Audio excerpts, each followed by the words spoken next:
ஆண்டவராகிய இயேசு கிறிஸ்துவின் நாமத்தினால உங்களுக்கு அன்பின் வாழ்த்துக்களை தெரிவித்துக் கொள்கிறேன். என்னங்க இன்னைக்கு ஒரு புது இடமா மாரி இருக்குன்னு சொல்லி பார்த்துட்டு இருக்கிறீங்களா? இது வேற எந்த இடமும் கிடையாது. இது என்னுடைய தாய் சபை. இன்னைக்கு ஞாயிற்றுக்கிழமை ஆராதனை பார்த்தீங்களா? ஞாயிற்றுக்கிழமைனால அநேகர் நீங்க சொந்த திருச்சபைக்கு போயிட்டு இருப்பீங்க. நான் என்னுடைய ஆலயத்துக்கு நான் வந்திருக்கிறேன். இந்த ஆலயத்துக்கு தான் நாங்க குடும்பமா வருகிறோம். எங்க பெரியம்மா வீட்டுல இருந்து வருகிறாங்க, எங்க சித்தி வீட்டுல இருந்து வருகிறாங்க. எங்க சொந்தக்காரங்க வருகிறாங்க. எனக்கு தெரியாத நண்பர்கள் எல்லாம் நிறைய பேர் இந்த ஆலயத்துக்கு வருகிறாங்க. இந்த ஆலயத்துல உட்கார்ந்த உடனே எனக்கு ஒரு வசனம் ஒண்ணு ஆண்டவர் என்னோடு பேசினார். அந்த வசனத்தை இன்னைக்கு உங்களோடு சொல்லி உங்களுக்காக ஜெபம் பண்ண போகிறோம். மத்தேயு சுவிசேஷ புஸ்தகம் 5வது அதிகாரம், அதுல 14வது வசனத்தை நீங்க பார்த்தீங்க அப்படின்னா, நீங்கள் உலகத்துக்கு வெளிச்சமா இருக்கிறீர்கள். மலையின் மேல் இருக்கிற பட்டணம் மறைந்திருக்க மாட்டாது. இந்த வசனத்தை உங்களுக்கு சொல்லிதான் இந்த நாள் நான் உங்களுக்கு ஜெபிக்க போகிறேன். இந்த வசனம் எதனால எனக்கு ஞாபகம் வந்ததுன்னா, இந்த ஆலயம் இன்றைக்கு இந்த இடத்துல கட்டப்பட்டு இருக்குன்னா, என்றைக்கோ வந்த ஒரு மிஷினரி தியாகமாய் தன்னுடைய காரியத்தை அர்ப்பணித்தனால இன்னைக்கு இவ்வளவு பெரிய ஆலயம் இந்த இடத்துல இருக்கு.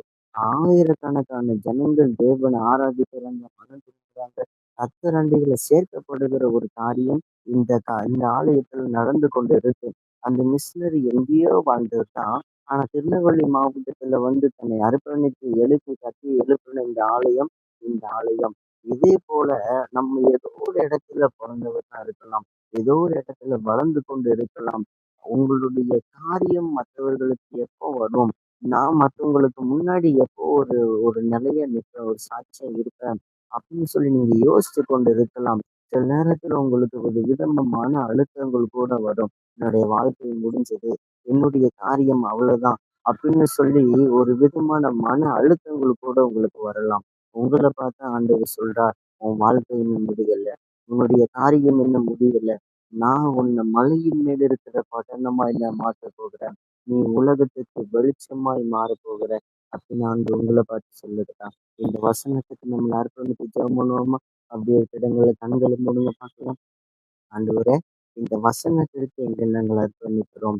மலையின் மேல் இருக்கிற பட்டணம் மறைந்திருக்க மாட்டாது என்ற வார்த்தையின்படி இந்த ஆலயத்தை என்றோ உங்களுடைய மிஷினரி கட்டி எழுப்பின காரியம் இன்றைய நாள் வரைக்கும் பேசப்படுகிறது என்றால், உம்முடைய பிள்ளைகளுடைய வாழ்க்கையிலும் இதே போல ஏதாவது ஒரு காரியங்கள் நடந்து உம்முடைய பிள்ளைகளுடைய வாழ்க்கையில ஒரு வெளிச்சம் உண்டாகி அவர்களையும் கத்தர் மலையின் மேல் இருக்கிற பட்டணமா நீர் மாற்ற வேண்டுமான்னு சொல்லிக்கிறேன். இயேசு கிறிஸ்துவின் நாமத்தில் ஜெபிக்கிறோம் பிதாவே. ஆமென், ஆமென். God bless you.